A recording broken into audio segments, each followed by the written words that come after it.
कार्यक्रम के प्रायोजक हैं गोल्डी मसाले। नमस्कार, मैं हूं प्रदीप विश्वकर्मा और आप देख रहे हैं आज का मुद्दा। और आज हम चर्चा करेंगे, जब क्लास ऑनलाइन तो फीस पूरी क्यों।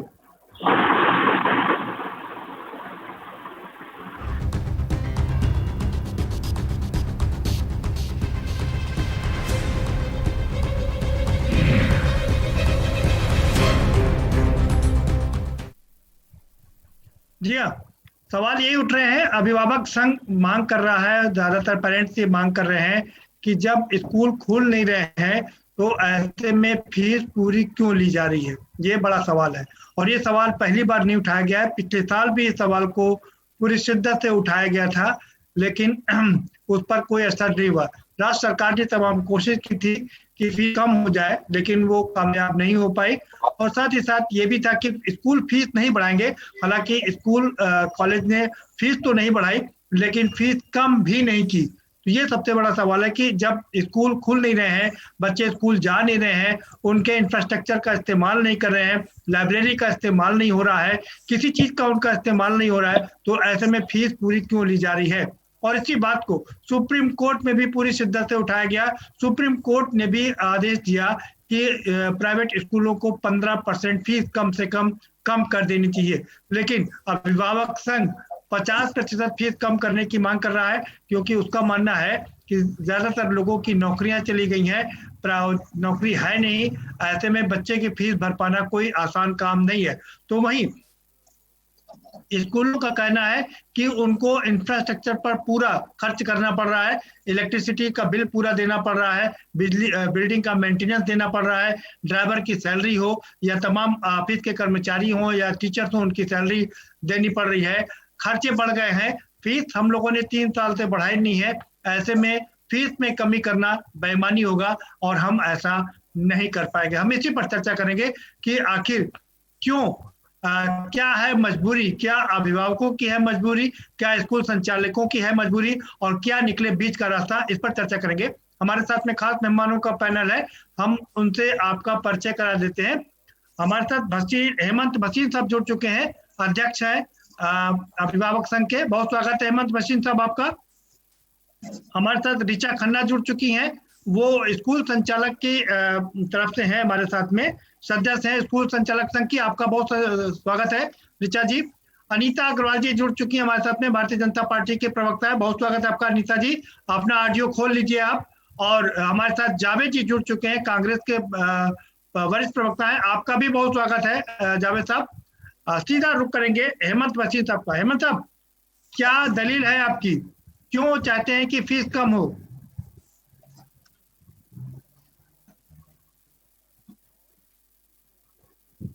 हेमंत भसीन साहब, आप अपना ऑडियो खोल लीजिए, आपकी आवाज हम तक नहीं आ रही है।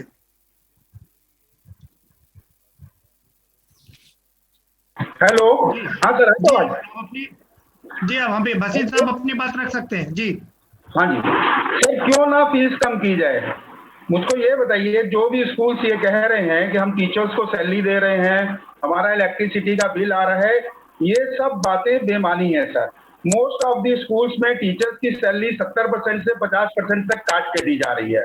बहुत से ऐसे स्कूल्स हैं जिन्होंने 2 साल या 3 साल पहले जिन टीचर्स को रखा है, उनको कह दिया आप जाके घर पे बैठ जाइए, हम आपको कोई पैसा नहीं दे पाएंगे। बहुत से सर ऐसे टीचर्स हैं जो अपने बच्चों को पढ़ाने के लिए मुश्किल में है। इस समय मेरे संपर्क में है बहुत से टीचर्स जो कह रहे हैं कि सर हमारे बच्चे स्कूल में पढ़ते थे, लेकिन हमारी ही सैलरी 50% आ गई है, तो हम अपने बच्चों को कैसे पढ़ाएं वहां पे। पहली चीज। दूसरी चीज सर, यहाँ पर मैं ये कहना चाहूंगा, ठीक है, अभिभावक और स्कूल का एक बहुत अच्छा रिश्ता होता है, होना चाहिए और आगे भी रहे, लेकिन बहुत हद तक हमारी सरकार सो रही है। 1 साल 1.5 साल हो गया, क्या हमारी सरकार को कोई दिशा निर्देश इस पे नहीं लाने चाहिए थे? अभिभावकों और स्कूलों के बीच में एक तालमेल नहीं बैठाना चाहिए था?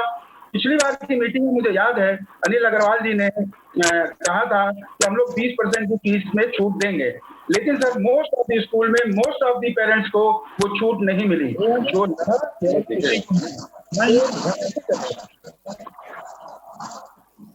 जी ऋचा खन्ना जी, आपने सुना, अभिभावक कह रहे हैं कि जब वो आपकी किसी भी फैसिलिटीज का इस्तेमाल नहीं कर रहे हैं, उनके पर मुसीबतों का पहाड़ टूटा हुआ है।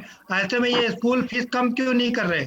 जी हेमंत जी, नमस्कार आपको भी। और मैं बिल्कुल आपका भी जो दर्द है वो पूरी तरह समझ रही हूँ। आपने जो भी बातें कही वो कहीं भी गलत नहीं है। बस मैं ये चाहूंगी कि दूसरा पहलू भी देखा जाए। सभी विद्यालयों का जो ड्रॉप आउट रेट है वो इतना बढ़ गया है कि इस समय जो छात्र संख्या है वो 50% कम हो गई है। नंबर 1। नंबर 2, जो आपने अभी अनिल अग्रवाल जी की बात की, जो कि अनएडेड प्राइवेट स्कूल एसोसिएशन के अध्यक्ष भी हैं, हम सब उसी एसोसिएशन का हिस्सा हैं, तो उसको अबाइड करने के लिए हम सबने 20% छूट दी है। और ये तो जो प्रदीप जी पहले मेंशन कर चुके हैं कि विगत 3 वर्षों में हमने फीस नहीं बढ़ाई है, ये तो हुआ ही है। और इसके अलावा जो स्कूल ने किया है कि सर 50% हमारा वैसे ही बच्चा कम हो गया है।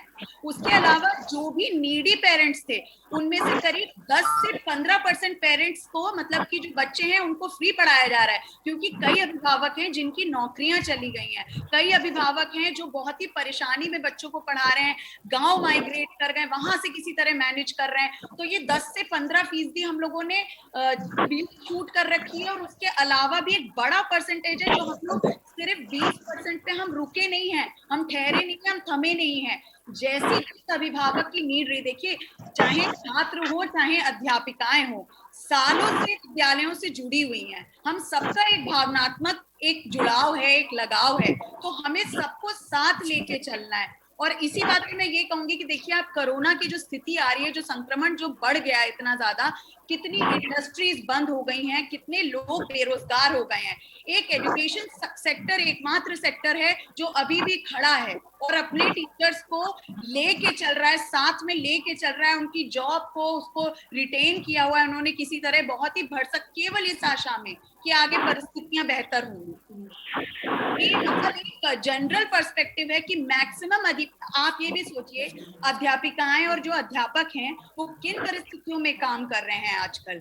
जो समस्याएं हैं वो वही हैं, लेकिन उन कितनी लिमिटेशन के साथ, कितने इस समय लॉकडाउन की स्थितियां चल रही हैं। अधिकांश जो अध्यापक गण होते हैं, आप जानते हैं महिलाएं होती हैं, महिला वर्ग होता है, और महिला वर्ग होम मेकर भी होता है। वो आज की मतलब जो ऑनलाइन स्टडीज की जो सिचुएशन है उसमें वो इतने, हम एज अ प्रिंसिपल मैं आपको बता रही हूँ कि 12-12 घंटे की तैयारी चाहिए होती है एक ऑनलाइन क्लास के लिए। और इस समय सोचिए ऑनलाइन क्लास जो है वो कितनी महत्वपूर्ण है बच्चों के लिए, क्योंकि अगर आप देखिए तो 2 सालों से बच्चों का जो बाहरी जो दुनिया है उससे जो एक जुड़ाव है, जो एक इंटरेक्शन है, वो सिर्फ और सिर्फ ऑनलाइन कक्षाओं के माध्यम से है। बाकी अपने घर में एकदम अंदर तक वो अंदर ही रह गए हैं, उनका कोई इंटरेक्शन। ठीक है ऋचा खन्ना जी, आगे आपकी बात आएंगे दोबारा से आपके पास जी। अनीता अग्रवाल जी, आपने दोनों लोगों को सुना, अभिभावक संघ के अध्यक्ष को भी सुना और ऋचा जी को भी सुना, क्या कहेंगे आप, क्या कर रहे हैं? सबसे बड़ी बात ये है, मैं ये कहना चाहूंगी, स्कूल और एक स्कूल ही ऐसे हैं जो ऑनलाइन पढ़ाई करा रहे हैं और टीचर भी पूरा समय दे रही हैं और स्कूल वाला मैनेजमेंट भी पूरा समय दे रहा है। और अभी कोर्ट में भी गए थे, ऐसा नहीं, आज भी कोर्ट में उनका पेंडिंग है। जब मामला चला गया है तो कोर्ट जैसा डिसाइड करेगी वैसा होगा। कई अभिभावक आज भी कोर्ट में, इलाहाबाद हाई कोर्ट में इनकी पिटीशन पेंडिंग है जिसपे अभी कोई ऑर्डर नहीं हुआ है। तो इसमें मेरा इसमें केवल ये कहना है कि जो स्कूलों के खर्चे हैं वो टीचर पे भी दे रहे हैं, टीचर समय भी दे रही है, ऑनलाइन पे काम भी कर रही है और बच्चे भी बराबर ऑनलाइन पे पढ़ रहे हैं। अगर आज हम ऑनलाइन पे पढ़ाई नहीं कराएंगे तो बच्चों का कोर्स काफी कुछ बैठ जाएगा। तो इसलिए उनके लिए, बच्चों के लिए भी जरूरी है, टीचर्स के लिए भी जरूरी है और अभिभावक को भी इन चीज को समझना चाहिए। अभिभावक की परेशानी भी हम समझ रहे हैं। जहाँ पे ऐसी स्थिति हमारी सरकार ने बोला था कि उनको प्रेशर नहीं डालेंगे, अगर लॉकडाउन प्रेशर नहीं डालेंगे अभिभावकों की, आप फीस जमा करिए, तुरंत करिए, ये ऐसी हमारी सरकार ने सब स्कूल वालों से अपील की थी कि आप कोई प्रेशर नहीं करेंगे कि आप फीस तुरंत जमा करिए, वो धीरे धीरे भी दे सकते हैं जैसे भी है। तो ये अगर ऐसा, ये उन्होंने स्पेशली हमारी सरकार ने, मुख्यमंत्री जी ने सारे स्कूल वालों से बात बोली थी। और जब कोर्ट में मामला होता है तो कोर्ट जैसा डिसाइड करेगा वैसा देखा जाएगा, क्योंकि अभी कोर्ट में पेंडिंग है, आज भी कोर्ट में पेंडिंग है इलाहाबाद हाई कोर्ट में। जावेद खान साहब, जावेद साहब आप क्या कहेंगे?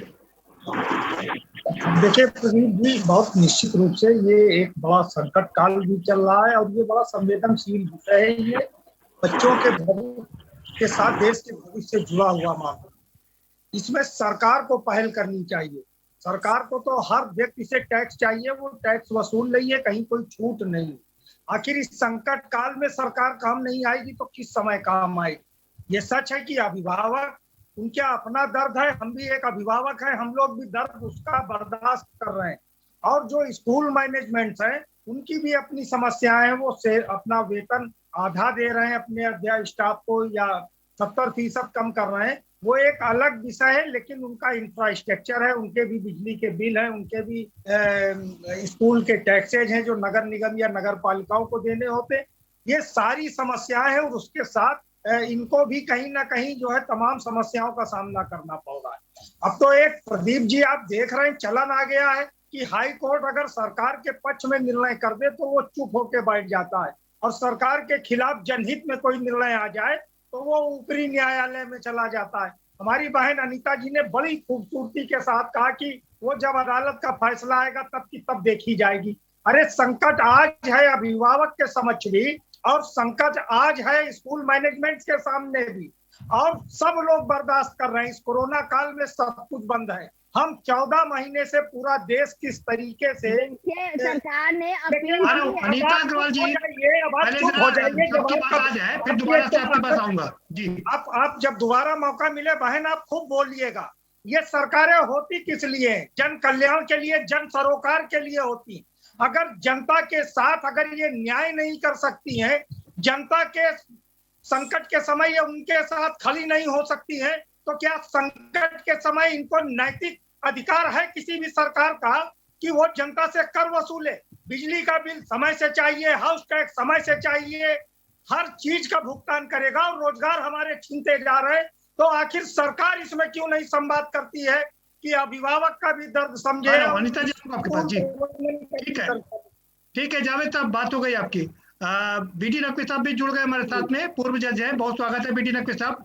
और आपसे अनुरोध करेंगे कि हालांकि आपकी तबीयत थोड़ी नासाज है, लेकिन आप यूं ही बैठिए, क्योंकि पीछे आप बैठ जाते हैं तो आपकी पिक्चर अच्छी सी नहीं आती है। सुप्रीम कोर्ट ने दिया जी 15% फीस, लेकिन सवाल ये कि इम्प्लीमेंट कौन करेगा? देखा जा रहा है सुप्रीम कोर्ट आदेश की उसका पालन नहीं होता है। जी देखिए, ऐसा है विश्वकर्मा जी, हिंदुस्तान एक ऐसी क्राइसिस से गुजर रहा है जिसके बारे में कभी किसी ने सोचा नहीं था। जो क्राइसिस है वो बड़ी इनॉर्मस है, और इस ऐसी क्राइसिस में स्टेट की जिम्मेदारी, जो एक वेलफेयर स्टेट है हमारी, उसकी बहुत बढ़ जाती है। जहां तक मैं सुन रहा था, कई टीचर्स ने बहुत अच्छी बात कही लोगों ने कि एक प्रॉब्लम है कि भाई स्कूल चलना है, टीचर्स को तनख्वाह जानी है, बच्चों की फीस आएगी नहीं तो कैसे स्कूल का प्रबंधन होगा। तो उसके लिए जो एक रीजनेबल स्टेप हो सकता है कि भाई टीचर्स की 20-25% सैलरी कम कर दी जाए, फीस भी लोग कम दें जो गरीब क्लास है। 2 क्लास है हमारे समाज में, एक अपना प्रॉस्पेरस क्लास, एक है बहुत गरीब क्लास। तो मैं समझता हूं कि फीस न देने की छूट उस तबके को होनी चाहिए जो बिल्कुल ईओडब्ल्यू, जिसको इकोनॉमिक लेवल पर नीचे कहा जाएगा, वो तो माफी क्लेम कर सकता है। लेकिन अगर आदमी प्रॉस्पेरस है, सैलरीड क्लास के बच्चे हैं, तो उनको कोई फीस विदड्रॉ करने का, कम करने का कोई इख्तियार नहीं है। इस बात की तारीफ करनी होगी कि टीचर्स ने शायद रेगुलर तौर पर इतना अच्छा ना पढ़ाया हो जितना ऑनलाइन पढ़ाया गया है। जो मेरे पास रिपोर्ट्स हैं, मेरी फैमिली भी एक स्कूल चलाती है बदायूं जिले के अंदर, तो मैं जानता हूँ प्रैक्टिकली जो चीजें हो रही हैं। हमारे दोस्त लोग भी शिकायत करते हैं कि हम पूरी तनख्वाहें दे रहे हैं। तो अलग अलग जिलों में, अलग अलग इकोनॉमिक सेक्शन में अलग अलग प्रॉब्लम है। हमको, हमारे समाज को जिम्मेदारी के साथ गरीब तबके का, कमजोर तबके का ख्याल रखना है। वो किसी भी लेवल पर हो, वो पड़ोसी हो, वो मिलने वाला हो, वो मोहल्ले वाला हो, वो शहर वाला हो। देखिए, इन टोटल अगर समाज आगे आएगा तो प्रॉब्लम का हल होगा। हम खाली सरकार को भी पूरी तरह से जिम्मेदार नहीं कर सकते। लेकिन सरकार का मुझे ये बात बड़ी अजीब सी लगती है कि अभी मैं पढ़ रहा था, सुन रहा था कि साहब गाय के लिए हेल्पलाइन बनाई गई है। अब इंसानों की अभी बनी नहीं, उनकी भी बनाओ। ऐसा नहीं है कि और क्रीचर्स हैं दुनिया में, उनकी ख्याल न रखो, लेकिन एक सिचुएशन होती है। इस वक्त जरूरत है लोगों की मदद की, लोगों को मेडिकल हेल्प मिले, लोगों को इलाज मिले, लोगों स्कूल जितने रन कर सकते हैं वो रन करें। प्राइवेट बहुत से स्कूलों में तो तनख्वाहें 2-3 हजार होती हैं। अब आप उसमें भी कटौती कर लेंगे तो क्या बचा? क्या नंगी नहाएगी, क्या निचोड़ेगी।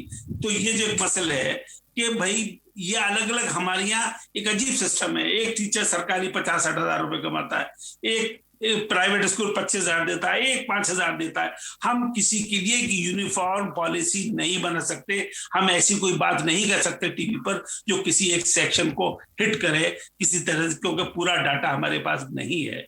मेरे ख्याल से जो स्कूल प्रबंधन है, जो उन्होंने बहुत पैसा कमाया है, बड़े बड़े स्टैब्लिशमेंट है, बड़े बड़े करोड़ों रुपया है, उनको तो कोई हक नहीं पहुंचता कि वो किसी तरह से टीचर की कटौती करे। लेकिन हाँ, जो छोटे स्कूल है जो अभी शुरू हुए हैं, 1 साल 2 साल 3-4 साल में, मेरे फोन करके लोग रोते हैं मेरे पास कि अरे भाई बताइए, अभी स्कूल हमने शुरू किया है, हम कैसे जो है वो टीचर को तनख्वाह दें, लोग हमारे यहाँ फीस नहीं दे रहे हैं बहुत से लोग। तो ये एक क्राइसिस है, बड़ी धरातल की क्राइसिस है। मैं समझता हूं कि अपने चैनल से लोगों को आह्वान करिए, कम से कम साल भर। आपने पूरी बात अच्छी तरीके से कह दी, लेकिन मेरी बात जवाब नहीं दिया। कि आपसे कि सुप्रीम कोर्ट कई बार आदेश दे रही है, लेकिन उसका अनुपालन ढंग से नहीं हो पाता है। देखिए क्या मजबूरी है कोर्ट की? देखिए ऐसा है कि कोर्ट्स की बात आपने जो मुझसे पूछ रहे हैं, मैं समझता हूँ सुप्रीम कोर्ट का ऑर्डर अगर सुप्रीम कोर्ट चाहेगा तो कोई एजेंसी ऐसी नहीं जो इम्प्लीमेंटेशन ना हो, ये उसकी विल की पे है, ये उस जज पे है। मैं कोई कमेंट नहीं करना चाहूंगा ऑनरेबल सुप्रीम कोर्ट पर, लेकिन अगर कोई ऐसा ऑर्डर हो जाए जिसका इम्प्लीमेंटेशन ना हो पाए, जो बिल्कुल धरातल पे उसका इम्प्लीमेंटेशन करना मुश्किल हो, हमने तो ये पढ़ा था कि ऐसा कोई ऑर्डर मत करो जिसका तुम इम्प्लीमेंटेशन ना करा सको। हमने ये पढ़ा था, ये फिलॉसफी हमने पढ़ी है। तो लेकिन मैं मानता हूं कि सुप्रीम कोर्ट अगर ऑर्डर देगा, मैं यही कह रहा हूं, एक ऑर्डर सुप्रीम कोर्ट भी एक यूनिफॉर्म ऑर्डर नहीं कर सकती, उसको डिफरेंट सेक्शन से निपटना है। डिफरेंट हाई कोर्ट की जिम्मेदारी होनी चाहिए, डिस्ट्रिक्ट कोर्ट की जिम्मेदारी डेलीगेट कर देनी चाहिए सुप्रीम कोर्ट को कि भाई तुम इस सिचुएशन में ये ऑर्डर करो, तो ज्यादा अच्छा इफेक्टिव रहेगा। मेरा मशवरा है, मेरा एक अम्बिल मशवरा है ऑनरेबल सुप्रीम कोर्ट को आपके चैनल से कि हर डिस्ट्रिक्ट जजेस को ऑथोराइज करेंगे, वहां की सिचुएशन के हिसाब से ऑर्डर करें। जी मिस्टर कैसे डिस्ट्रिक्ट कोर्ट का ऑर्डर कर सकता? सुप्रीम कोर्ट ऑर्डर है तो इम्प्लीमेंट कराना पड़ेगा ना सर। अब आप कैसे ही कर सकते हैं कि हर डिस्ट्रिक्ट कोर्ट इसका आदेश करे? तब तो बहुत खास पोजीशन हो जाएगी। जिस फिलॉसफी में जो फिलॉसफी हो, बेसिक फिलॉसफी होती है ना ऑर्डर की, कि कैसे आप जरूरत को पूरा करेंगे। विश्वकर्मा जी जी ठीक है। बसीर अहमद साहब अपनी ऑडियो खोल लीजिए, आप ही के पास में आ रहा हूं मैं। अहमद बसीर साहब क्या कहेंगे? आपकी स्कूलों की भी मजबूरी है।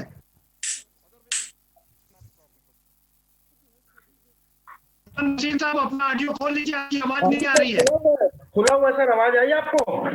अरे आ रही है। हाँ अब आ रही है आवाज। आवाज अपनी बंद मत करिए प्लीज, आवाज आने दीजिए। आप बताइए कि स्कूल संचालक कह रहे हैं कि उनकी मजबूरी है, वो क्या करें? सर स्कूल संचालन की मजबूरी है, लेकिन स्कूल में अभी जैसे कि मैंने आपको कहा कि बहुत से शिक्षकों को निकाल दिया गया, बहुत से शिक्षकों की सैलरी आधी से भी कम कर दी गई। उसके बाद आप ये बताइए मुझे, ऋचा मैम ने एक बात बोल दी कि 50% से ज्यादा बच्चे हमारे स्कूल में कम हो गए। सर उन बच्चों के भविष्य का जिम्मेवार कौन है? आप बताइए मुझे, क्या हमको सरकार को जिम्मेदारी नहीं करनी चाहिए? मैं आपको बता रही हूँ, जो 50% वर्ग है, मैं आपको बता रही हूँ, वो सब वापस आ रहा है। उनके लिए अलग अलग, जैसा मैंने आपको बताया ना, जितना पॉसिबल हो पाया, इतने बड़ी संख्या में बच्चों को हम लोगों ने फ्री एजुकेशन भी दिया। और ये जो 50% है, ये जैसे मैं अपने विद्यालय की बात करूं तो मेरा विद्यालय एक सेमी रूरल बैकग्राउंड में है, बहुत ज्यादा एक पे स्केल वाला माहौल नहीं है वहां पर। तो बहुत से बच्चे गांव चले गए हैं, वहां पर वो इतनी दूर हैं कि वो नहीं पढ़ पा रहे हैं। लेकिन जो भी शहर में है, जो हमारी रेंज में है, जिनसे इवन जो बच्चे गांव में हैं और हम उनसे संपर्क में आ सकते हैं, उन्हें विद्यालय ने फ्री पढ़ाया है और आज भी फ्री पढ़ा रहा है। आप ये समझिए कि जो मतलब जो हमारे पास पूरे जो विद्यालय हम संचालन कर रहे हैं, 25-30% फीस आई होगी साल भर की, जिसपे हमने पूरे वर्ष विद्यालय का संचालन किया है और आज भी कर रहे हैं और आगे भी करने को तैयार हैं। ये एक हमारे अंदर का पॉजिटिव जज्बा ही है और ज्यादा से ज्यादा संख्या में हम लोग जुड़ने की कोशिश कर रहे हैं बच्चों से। इवन जो गांव गए हैं, जो माइग्रेट कर गए हैं, उनको भी इसका लाभ। रीता जी सवाल ये है के पास में है नहीं, नौकरी चली गई तो प्राइवेट में नौकरी करते थे, ऐसे में वो फीस कहाँ से भरे? प्रदीप जी, ऐसे गार्जियंस, ऐसे अभिभावकों की, जैसे मैं अपने विद्यालय में बता रही हूँ और भी समस्त विद्यालयों में, अधिकतर विद्यालयों में इनकी सूची है और इनको ज्यादा से ज्यादा छूट दी जा रही है। 75-80% छूट दी जा रही है, या फिर कुछ को बिल्कुल फ्री एजुकेशन भी दिया गया है। ऐसे ही अभिभावकों के लिए हम लोगों ने ये सब स्कीमें चलाई हैं और इसीलिए हमारा अनुरोध है प्रदीप जी कि अगर मैम 15% बच्चों को फ्री पढ़ा के बाकी के 85% के साथ अन्याय नहीं कर सकते सर। वो पढ़ रहे हैं 85% तो देखिए सर, ऑनलाइन जो ग्रुप्स बने हैं, जो पढ़ाइयां हो रही हैं, उससे वो बच्चे भी जुड़े हैं। किसी भी बच्चे को फीस ना देने के कारण अलग नहीं किया गया है, लेकिन जब वो आ ही नहीं रहे हैं तो हम आपको हमने ड्रॉप आउट रेट आपको बताया है। वो मैम अलग बात है, वो देखिए एक अलग बात है।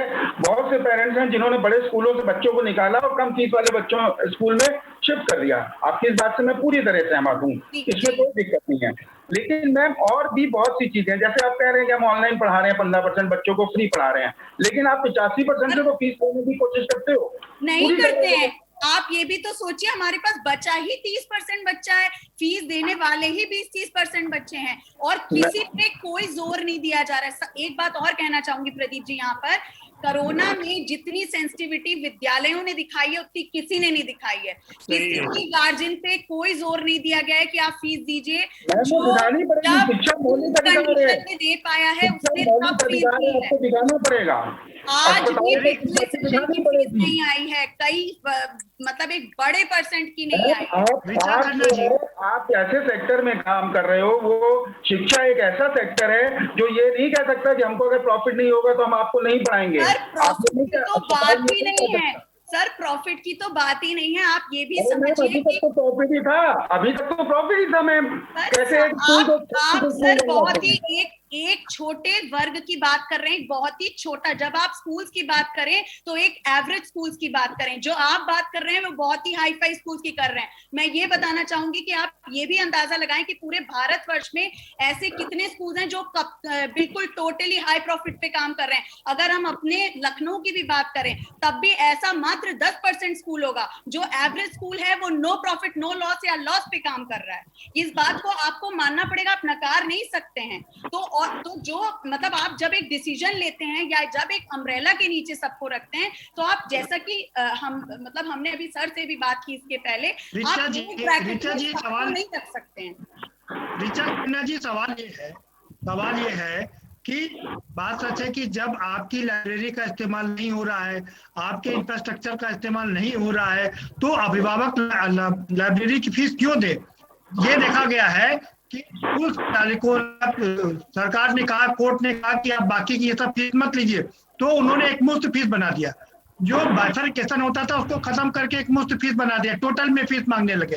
तो सवाल यही ना कि अभिभावक जिस चीज का फायदा नहीं ले रहे हैं उसका वो हर्जाना क्यों दे, उसकी फीस को क्यों दे? सर ऐसा मतलब ये एक मैं ये कहूंगी इस बात को कि ये एक मिथ है, ऐसा सारे स्कूल्स नहीं कर रहे हैं, पहली बात है। दूसरी बात ये है कि आपने लाइब्रेरी की बात की, तो अधिकतर स्कूलों ने स्पेशली ई लाइब्रेरीज अपनी क्रिएट की हैं। उसको बनाने में, क्रिएट करने में बहुत ही महंगे महंगे सॉफ्टवेयर का प्रयोग किया गया है, बच्चों के लिए सुविधाएं उपलब्ध की गई हैं। और मैं इससे वो नहीं करूंगी, ऐसे बहुत सारे खर्चे इसके अलावा भी हैं जो शायद आप लोग देख ही नहीं रहे। देखिए फॉर एग्जाम्पल ट्रांसपोर्ट फीस की मैं बात कर रही हूँ, कितने विद्यालयों में बसें खड़ी हुई हैं, ट्रांसपोर्ट फीस जायज ही नहीं है लेना किसी भी अभिभावक से, क्योंकि बच्चे स्कूल ही नहीं जाते। बिल्कुल ठीक बात है, लेकिन आप मेरी बात पूरी सुनिए। लेकिन आप ये समझिए कि उसके इंश्योरेंस चार्जेस, उसके फिटनेस, उसके ड्राइवर्स का खर्चा, तो ये तो आपको देखना ही होगा ना। तो आप ये भी तो देखिए कि एक जो मात्र 25-30% बच्चों की जो फीस आ रही है उससे हम सारा कुछ चला रहे हैं। ये तो हम अपनी गृहस्थी में भी करते हैं कि कुछ मतलब चीजों को हमें मैनेज करना पड़ता है। और मैं केवल ट्रांसपोर्ट में फ्यूल चार्जेस ही तो बच रहे हैं, फ्यूल चार्जेस मात्र 20% होता है, 80% एक मुश्त जो खर्चा होता है वो गाड़ी की मेंटेनेंस का होता है। तो आप ये भी तो समझिए कि ये सब एक्सपेंडिचर्स विद्यालय 14 महीने से कैसे बीट आउट कर रहा है। कहीं ना कहीं हमें अभिभावकों की भी जरूरत है। ऋचा मैम यहाँ विद्यालयों के प्रति भी हो। ऋचा मैम यहाँ एक बात कहना चाहूंगा। प्रदीप सर एक मिनट, जब सवाल है जब इतनी ही समस्या है तो किसी भी स्कूल ने आगे बढ़ के सरकार से क्यों नहीं डिमांड की कि सर आप हमको पैकेज दीजिए, हमारे जो स्टूडेंट्स हैं उनकी फीस में रिडक्शन सरकार के द्वारा किया जाए। 20 लाख करोड़ का पैकेज कहाँ चला जाना है? हेमंत सर, हेमंत जी आप कैसे कह सकते हैं कि ऐसी रिक्वेस्ट नहीं की गई? हम लोगों ने सरकार से हर लेवल पे रिक्वेस्ट की है कि हमारे जो फिक्स्ड इलेक्ट्रिसिटी चार्जेस हैं उनको वेव ऑफ किया जाए कोरोना काल में, हमारे अगर जो सीवेज चार्जेस हैं, वाटर टैक्स है, उसको वेव ऑफ किया जाए। अगर हमें ये छूटें मिलेंगी तो हम छूटें आगे क्यों नहीं देंगे? भाई हम अपने छात्रों से, अपने अभिभावकों से एक भावनात्मक तरीके से जुड़े हैं। अगर हमें मिलेंगी तो हम क्यों नहीं उसको आगे बढ़ाएंगे? एक ब्रेक लेंगे, लेकिन जाने से पहले एक सवाल, ऋचा जी जाने से पहले एक सवाल पूछेंगे। ब्रेक का वक्त हो चला है। सवाल ये है कि जब आप लोग आ रहा हूँ अनिता जी आपके बताऊंगा ब्रेक के बाद, जब आप लोग बड़ा मुनाफा कमा रहे थे और बिल्डिंग बना रहे थे, सब अभिभावकों ने कभी नहीं कहा, आपसे कोई आपत्ति नहीं किया। लेकिन अब जब समस्या की घड़ी तो आप अपनी समस्या बता रही हैं, इसका जवाब लेंगे, लेकिन एक छोटे से ब्रेक के बाद। ब्रेक पर आएंगे तो चर्चा के सिलसिले को आगे बढ़ाएंगे कि कैसे एक और अभिभावक पिस रहा है कोरोना काल में, वो सांस के लिए तो दूसरी की फीस भी भरने के लिए बाध्य है, और संचालक है वो अपनी रोना रो रहे हैं कि हमारे पास में संसाधन नहीं, हमारे पास पैसा नहीं है, कैसे हम स्कूल चलाएं, ये अपनी समस्या का समाधान नहीं निकाल पा रहे। चर्चा जारी रखेंगे, लेकिन एक छोटे से ब्रेक के बाद।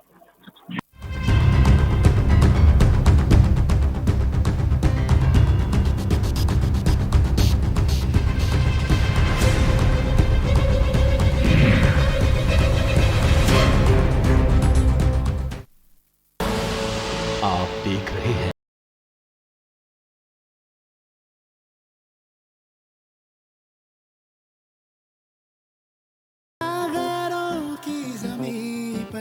खुशबू अपने पन की ढूंढता, दूर कितना भी जा, इस जुबान से दूर ना जा पाओगे। विमल, बोलो जुबान केसरी।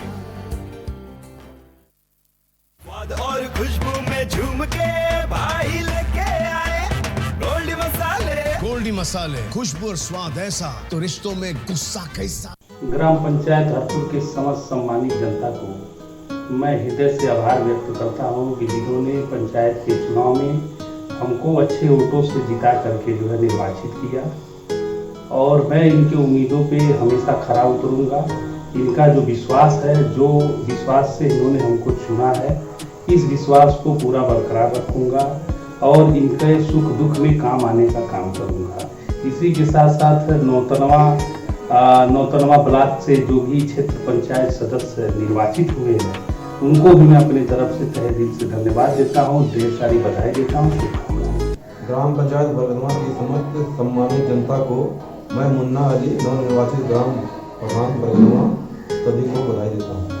ग्राम सभा पिपरा के सर्व सम्मानित जनता द्वारा ग्राम पंचायत पिपरा के ग्राम प्रधान पद के प्रत्याशी रहमान अंसारी को भारी मतों से विजयी प्राप्त कराया। गांव की जनता का मैं आभारी हूं। इसी तरह से 5 वर्षों तक सेवा करता रहूंगा। ईद के मौके पर हार्दिक बधाई देता हूं। आप देख रहे हैं के न्यूज, खबरों का सारथी।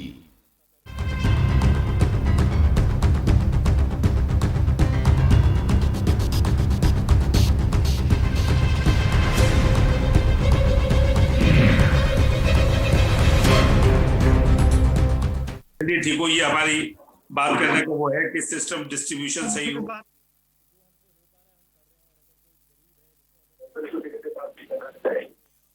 पॉजिटिवली लोगों पे ऑक्सीजन पहुंचे बस, और ये चलिए काम हो रहा है।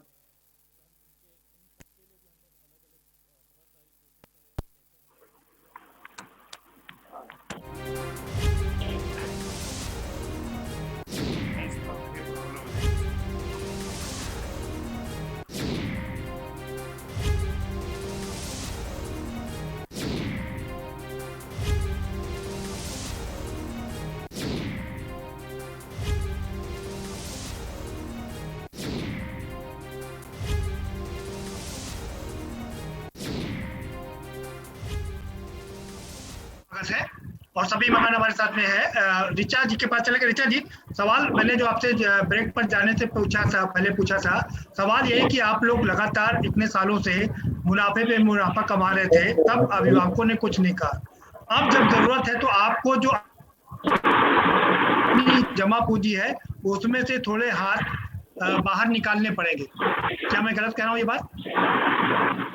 मैं ये कहना चाहूंगी कि जैसे हम अगर स्कूलों की बात करें तो हमारे पूरे देश में सीबीएसई स्कूल्स की संख्या होगी 21,271। हमारे जो आईसीएसई स्कूल्स हैं वो होंगे 2,341 और हमारे जो अनएडेड और दूसरे स्टेट बोर्ड और अन्य बोर्ड के जो प्राइवेट स्कूल्स हैं वो होंगे करीब 4 लाख।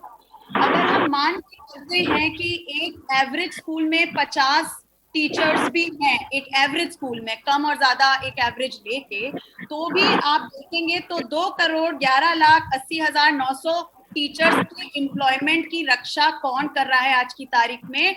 जो एक जनसंख्या का एक बड़ा हिस्सा है हमारे देश का, उनके परिवारों को अगर जोड़ने, मैं आ रही हूँ उस बात पे आ रही हूँ, आपने जो कहा उस पे आ रहे हैं, तो मैं ये कह रही हूँ कि जो आपने कहा कि विद्यालय जिम्मेदारी निभा रहे हैं, कितनी निभा रहे हैं, वो मैं आपको उसी पे आ रही हूँ। जितना बड़ा विद्यालय है उसमें टीचर्स की संख्या उतनी अधिक है और उनको सपोर्ट करने के लिए, और आप ये भी जानते होंगे कि जितने बड़ा विद्यालय है उसमें टीचर्स की सैलरी भी ज्यादा ही है। और ठीक कर रहे हैं आप, तो उनके बिल्कुल ऋचा जी आप बिल्कुल ठीक कर रहे हैं, आपकी बात से मैं दूसरी बात मैं ये कहूंगी कि इतने स्कूलों ने, जो ये बड़े विद्यालय हैं, आपने ये मेंशन नहीं किया कि कितने स्कूलों ने आके बड़ी बड़ी धनराशि पीएम फंड और सीएम फंड में, इवन हमारे जो अनएडेड प्राइवेट स्कूल एसोसिएशन है जो लखनऊ का, जो यहाँ का यूपी का है, उसने भी आगे बढ़ के एक बड़ी धनराशि डोनेट की है। तो ऐसा नहीं है कि स्कूल अपनी तरफ से, जो भी सक्षम विद्यालय हैं वो आगे आके, चाहे एनजीओ के माध्यम से, चाहे स्वयं सेवा के माध्यम से, चाहे वो कैश के माध्यम से, चाहे पैसे के माध्यम से, चाहे वो एक एम्प्लॉयमेंट, एक नेशनल इंटरेस्ट में इतना बड़ा काम कर रहे हैं कि एम्प्लॉयमेंट को उन्होंने बनाए रखा है, नहीं तो कितनी जगह। बिल्कुल ठीक बात है ऋचा खन्ना जी, आप नेशनल इंटरेस्ट में बहुत अच्छा काम कर रहे हैं।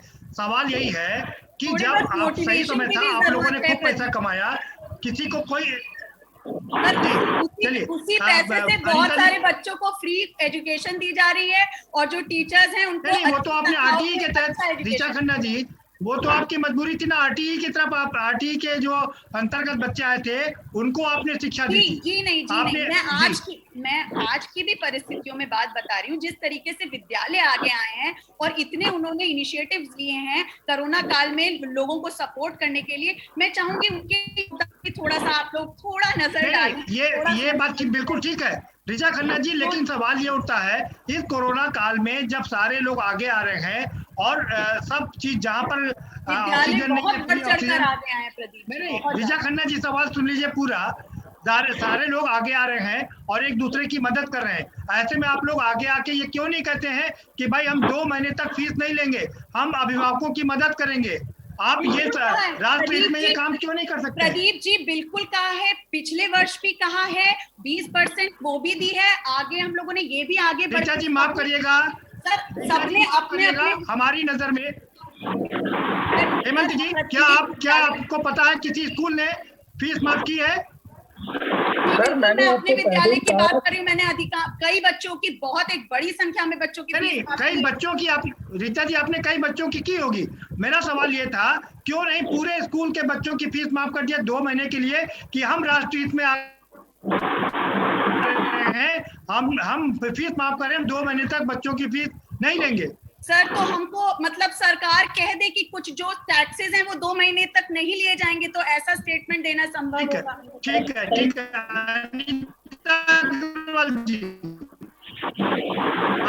क्यों नहीं? बिल्कुल बात स्कूल संचालकों की बात सही है कि वो लोग डिमांड कर रहे हैं, सरकार उन पर रियायत क्यों नहीं दे रही है जिससे कि वो अभिभावकों को मदद कर सके? अनीता जी हाँ बताइए प्रदीप भाई। हाँ मैं कह रहा था, ऋचा जी कह रही है उन्होंने कुछ छूट की मांग की है स्कूल संचालकों ने कि फिक्स चार्जेस ना लिए जाए, बिजली के तमाम छूट दी जाए, वो छूट सरकार क्यों नहीं दे रही है जिससे कि वो स्कूल जी जी, सबसे बड़ी बात ये है कि जो सरकारी स्कूल है उनकी फीसें ऑलरेडी माफ है, इंटर तक की लड़कियों की शिक्षा पूरी फ्री है, निःशुल्क है। और बाकी जो प्राइवेट है उनका अपना प्रबंधन है, अपना मैनेजमेंट है, अपना सब कुछ है। लेकिन अब ये बात है कि आप ये टैक्स वाली बात करें, हमने कहा कोई भी किसी भी अभिभावक पर प्रेशर नहीं डालेगा। और सबसे बड़ी बात है स्कूल का अपना मैनेजमेंट है, अपना अभी हमारे कबीर भाई बोल रहे थे कि उनको सरकार को चाहिए कि ये टैक्स वगैरह माफ कर दे, अगर सरकार टैक्स है, लेकिन ऐसा नहीं कि सरकार टैक्स पे बहुत ज्यादा वो हावी करे। अगर टैक्स अनीता जी यहाँ पर बात ये नहीं हो रही है, बिलों के लिए भी अनीता जी सवाल ये है, लेट भी देंगे तो भी चलेगा। नहीं सुनिए, हर चीज में सरकार को अनीता जी दोष देना सवाल वो सुन गलत है। लीजिए। सबसे अच्छी जो प्राइवेट है मैनेजमेंट है, मैनेजमेंट भी देखता है, बच्चों की स्कूल की पढ़ाई है, टीचर्स है, वहाँ के उनके खर्चे का अपना आउटलुक है। और अभिभावक बहुत से स्कूलों के खिलाफ हाईकोर्ट भी गए हैं। अभी उन्होंने कहा सरकार भाई सुप्रीम कोर्ट में होता है। अनीता अग्रवाल जी आप हाई कोर्ट की बात कर रही हैं, सुप्रीम कोर्ट ने आदेश दे दिया है कि 15% फीस कम कर दी जाए। सवाल मेरा आपसे ये था अनीता जी कि स्कूल प्रबंधक कह रहे हैं कि उनको बिजली में फिक्स चार्जेस माफ कर दिए जाए, बाकी जो कुछ और चीजें हैं जो रिक्वेस्ट करें वो माफ कर दी जाए, जिससे वो अभिभावकों की मदद कर सकें। बिजली के अब तो वैसे भी बिजली के बिल इसलिए कम आएंगे क्योंकि बच्चे घरों में पढ़ रहे हैं, स्कूल में पढ़ नहीं रहे हैं, घर ही से बिजली के बिल तो वैसे ही आते हैं, ऑलरेडी कम आएंगे। ऐसा नहीं है कि स्कूल में बच्चे जा रहे हैं, स्कूल में पढ़ रहे हैं, बच्चे अपने घर पे अपने घर से ऑनलाइन चला रहे हैं। तो बिजली का वैसे ही काफी हद तक करता है, कोई ऐसा तो है नहीं कि बहुत ज्यादा करता है। हाँ, उनकी फीसों के लिए ये बिजली तो खर्च नहीं हो रही है आपकी। क्या करना है जी प्रदीप जी, ये कहना चाहूंगी कि जो विद्यालय होता है उसका जो इंफ्रास्ट्रक्चर होता है वो इतना बड़ा होता है कि उसके लिए हम लोग को एक पर्टिकुलर उसकी परमिशन लेनी पड़ती है, और उसका जो फिक्स चार्ज है वही अपने आप में इतना बड़ा होता है। जो मिनिमम फिक्स चार्ज होता है वो हमें 100% देना ही पड़ता है, चाहे वो ये कुछ मात्र पंखे चलने से और लाइटें चलने से उसमें बहुत ज्यादा चेंजेस नहीं आते हैं। जो एक फिक्स चार्ज है वही अपने आप में बहुत बड़ा चार्ज है। बताइए, जब स्कूलों में बच्चे जा नहीं रहे हैं, घरों में बच्चे पढ़ रहे हैं, और स्कूलों में टीचरें जा नहीं रही हैं, घरों में पढ़ रही हैं, केवल आप ये बताइए वहाँ पे कई खर्चे तो ऑलरेडी कम हो ही गए। ऐसा तो है नहीं कि नहीं, ये तो मैनेजमेंट को चाहिए कि बच्चों के लिए कुछ राहत दे। देखिए सरकार को राहत दी जा रही है, मैनेजमेंट वहाँ तय करता है कि अब हमें हमारे खर्चे कुछ कम हो गए हैं तो हम बच्चों को फीस थोड़ी सी कम कर दिए, वहाँ का मैनेजमेंट का अपना फैसला है। सरकार तो आप लोगों को ये कहा है कि कोई किसी पे प्रेशर नहीं डालेगा फीस के लिए। अगर मामा अच्छा, कई स्कूल ऐसे मैंने देखा है, कई प्राइवेट स्कूल ऐसे हैं जो कि बच्चों की फीस वाकई में नहीं ले रहे हैं और पैसे लेकर दूसरे गरीब बच्चों को पढ़ा भी रहे। कई प्राइवेट स्कूल ऐसे हैं मैंने देखे हैं जिनके फादर नहीं पैसा दे पा रहे, तो उन्होंने फीस 10%, 15% माफ भी की है, कई की 25% माफ भी हुई है। ऐसा नहीं है, कई स्कूलों में माफ हुई है, ये मैं नहीं कहूँगी कि नहीं हुई है, हमने इस हमारी नॉलेज में भी है। ठीक है, मैनेजमेंट का अपना फैसला है। ये जावेद साहब के पास चलेंगे। जावेद साहब क्या कहेंगे आप? आपने सारे लोगों को सुना, कैसे तालमेल बैठे?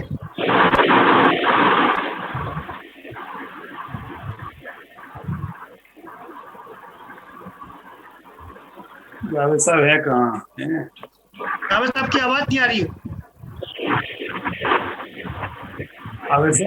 बंद है आवाज।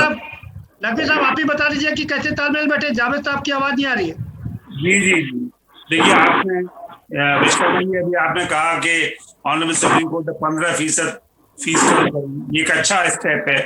मैं समझता हूँ कि 15% की राहत भी एक अच्छी राहत है लोगों के लिए।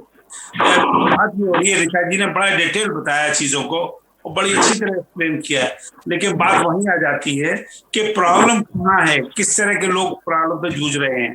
एक छोटा स्कूल है जिसमें सिर्फ 100, 200, 250 बच्चे पढ़ते हैं, जिसके अंदर 10 टीचर हैं, जिनकी फीस 200-300 रुपए है, जिनकी फीस 100 रुपए महीना है। एक स्कूल में है जो 8,000, 10,000 रुपए महीना एक टीचर की जो फीस लेता है स्टूडेंट। मेरा मतलब ये है कहने का कि हम एक पेंडोरा बॉक्स को एक तरह से, एक रूल से नहीं उसको प्रॉब्लम का सलूशन दे सकते।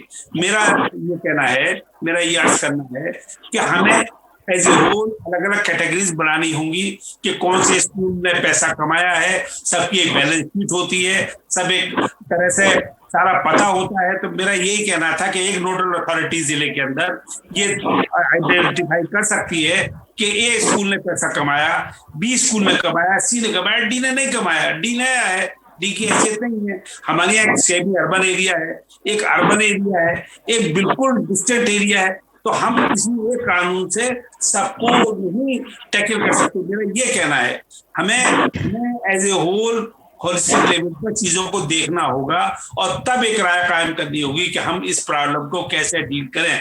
मेरा बहुत अर्ज करना है, यहाँ सब लोग नॉलेजेबल लोग बैठे हैं, मेरे पास डाटा तो नहीं है कि मैं डाटा दे सकूं। जैसे ऋचा जी ने दिया डाटा के कितने स्कूल हैं, कितने टीचर्स हैं।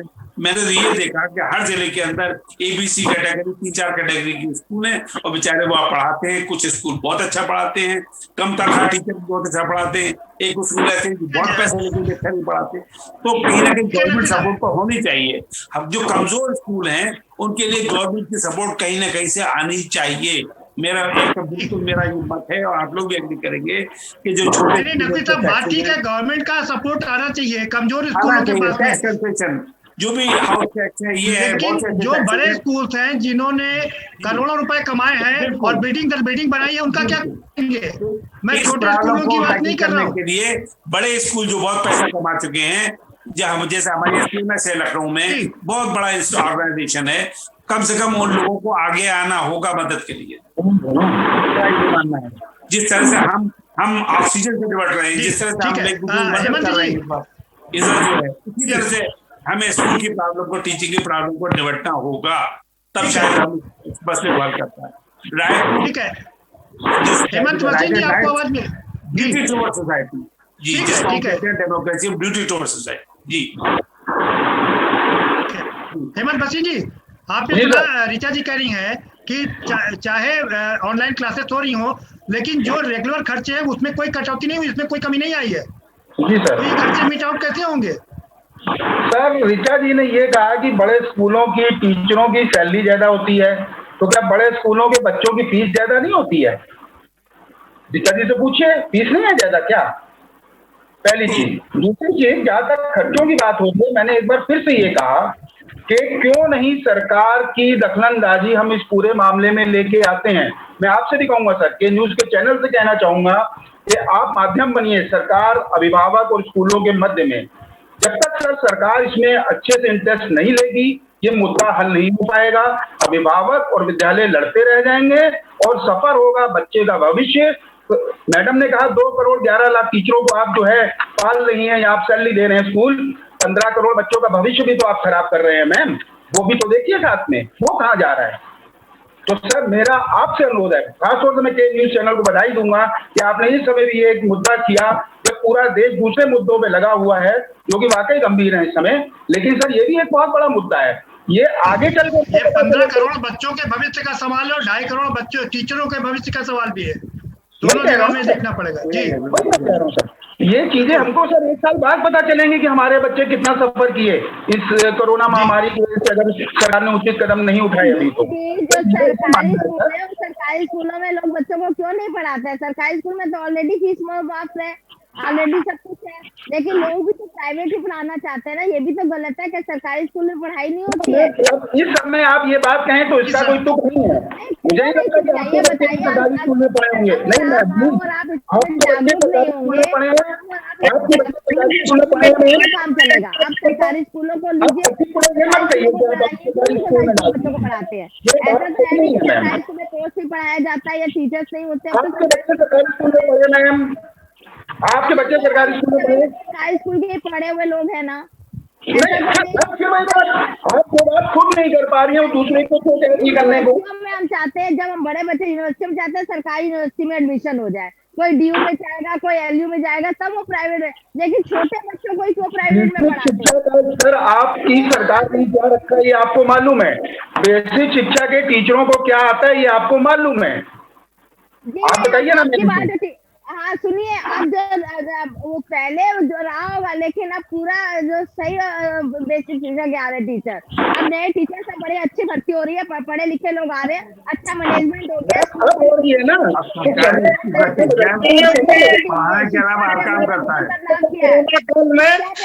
बदलाव किया है, समूह में ढकेल दिया आपने, शिक्षा में हमने बहुत बदलाव किया, ऐसा नहीं है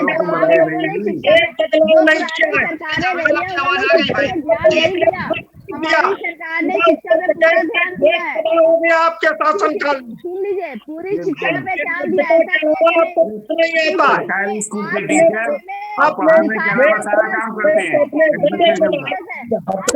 जावेद साहब आप रुक जाइए भाई, जावेद साहब की बात वापस आ गई है, जावेद साहब अपनी बात रख रहे हैं। जानना चाहते हैं ऐसे आपके समय में टीचर्स कैसे भर्ती होते थे, आपको मालूम है आपकी सरकार में? जावेद जी अपनी बात रख लीजिए। आपके समय में टीचर कैसे भर्ती हो गए? सर बिल्कुल गिरा दिया था। हेमंत वसीम साहब आप रुक जाइए, जावेद साहब को अपनी बात रख लेने दीजिए। शिक्षक भर्ती में आपको ज्ञान भी है, आप जब पूरे बढ़िया किया है, आप जाके देखिए स्कूलों में। अब अरे आपको नहीं पता मुग्धता और कुर्सी इनको कुर्सी है, सब कुछ दिया, सारा फर्नीचर दिया है, आज जो स्कूल का मैनेजमेंट है सरकारी नंबर 1 पे है, आप जाके देखिए बहुत चेंज आया है। इस तरीके सरकारी स्कूल नहीं रहा, अखिलेश यादव वाली सरकार का नहीं रहा सरकारी स्कूल। इसका बदलाव आया है। मत करिए, आपके समय में तो स्कूलों की जनरल सरकार की बात हो रही है, शिक्षा और स्वास्थ्य सबसे ज्यादा ध्यान दिया है। कुछ नहीं किया, सिर्फ भाषण देने आती हैं आप। ठीक है जावेद साहब, समय समाप्त हो रहा है, आखिरी लास्ट कमेंट का समय आ रहा है। बस हेमंत साहब आपके हिसाब से क्या होना चाहिए, हल क्या है समस्या का? सर समस्या का हल मैंने बोल दिया, एक बार फिर से बोल रहा हूँ, आप सभी से अनुरोध करूंगा, आप लोग माध्यम बनिए स्कूल, सरकार और अभिभावक के बीच में, जिससे कि इस समस्या का हम वाकई सर हल निकाल सकें। ठीक है, ऋचा मैम अपनी जगह पे सही है, मैं अपनी जगह पे सही हूँ, अभिभावक अपनी जगह पे सही है, लेकिन सर इसका हल तो निकले। हल कैसे निकलेगा सर, जब कोई बात ही नहीं होती है सर। 1.5 साल हो गया, सरकार ने क्या किया बताइए, क्या ये बता दीजिए आप हल चाहते क्या हेमंत साहब? सर मैं हल यही चाहता हूँ कि आप चाहते क्या है, और सभी अभिभावकों को कम से कम 40 से 50% की छूट बच्चों के में मिलनी चाहिए। इसके अलावा भी सर एक बहुत बड़ा मुद्दा है, जो हम ICSE और CBSE के एग्जाम्स को आगे बढ़ा रहे हैं या कैंसिल कर रहे हैं, वो बच्चे सर बहुत बड़े कंफ्यूजन में हैं कि वो क्या करें। जो इंटर के बच्चे हैं इस समय 12th क्लास के, ठीक है, अभी तो इसी पर आगे बात बढ़ाते हैं। ऋचा जी ठीक है, ऋचा खन्ना जी, हेमंत जी का कहना है कि 40 से 50% फीस माफ करिए, आप लोग क्या कहेंगे?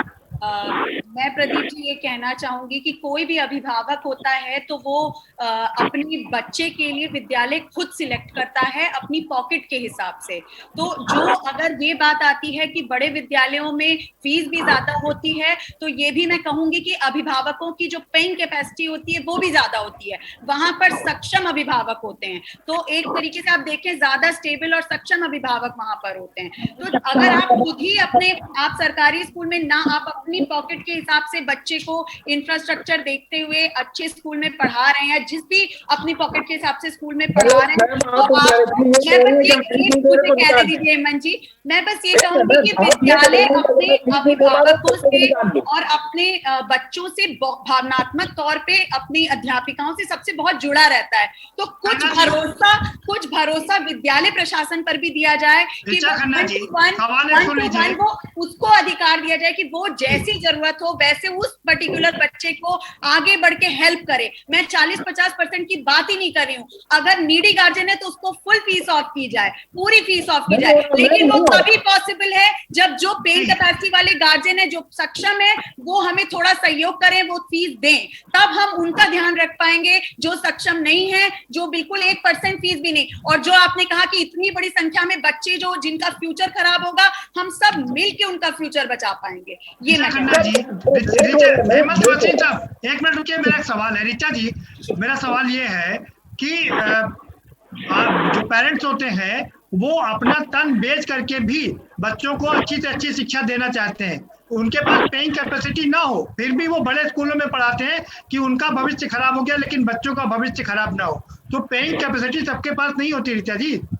प्रदीप जी, यहाँ पर ये कहना चाहूंगी कि घरों में अगर हम ऑर्डर करके डोमिनोज के पिज्जा मंगवा सकते हैं, हम बाहर से खाना मंगवा सकते हैं, हम सब चीजें कर सकते हैं, ये कोई भी सब जानते हैं, ये चीज सच्चाई है, इस पे हम आंखों पे पर्दा डालने तो खैर बात अलग है, लेकिन अगर हम सब कुछ कर सकते हैं, जब मॉल खुले थे तो मॉल भी जा रहे थे, लोग शॉपिंग भी कर रहे थे, तो अगर वो सारे लोगों की बात नहीं रीता जी, ये सारे लोगों की बात नहीं भाई, ये 2-3% ही लोग हैं। नकवी साहब ठीक है, अहमद साहब समय समाप्त हो गया है, नकवी साहब आपका फाइनल कमेंट।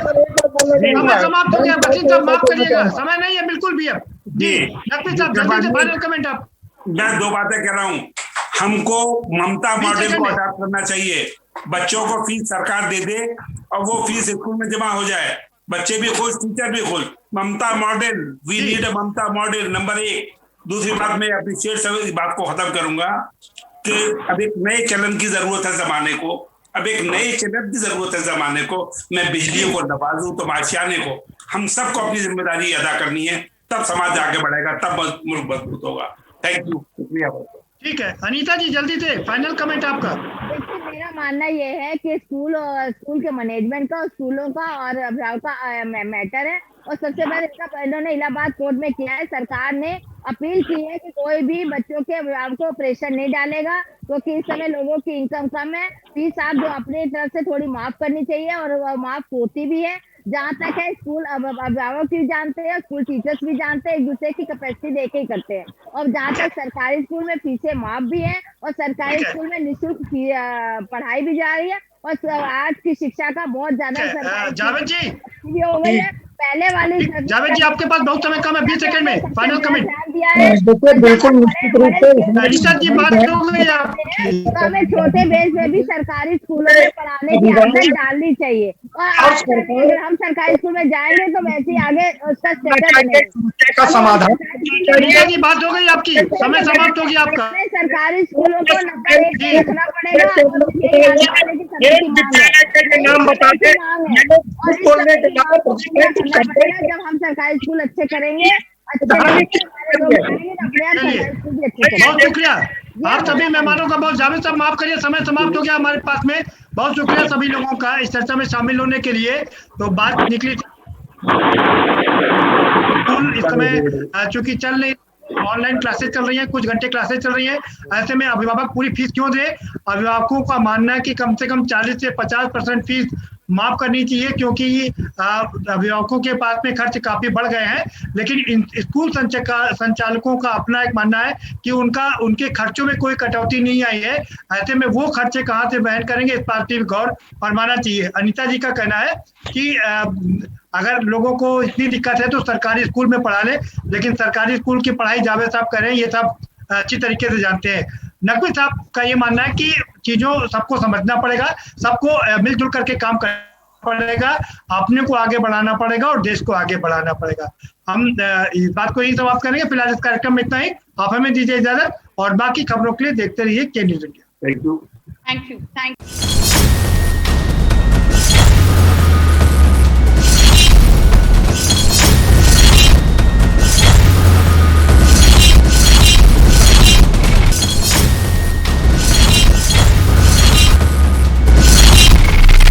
कार्यक्रम के प्रायोजक हैं गोल्ड।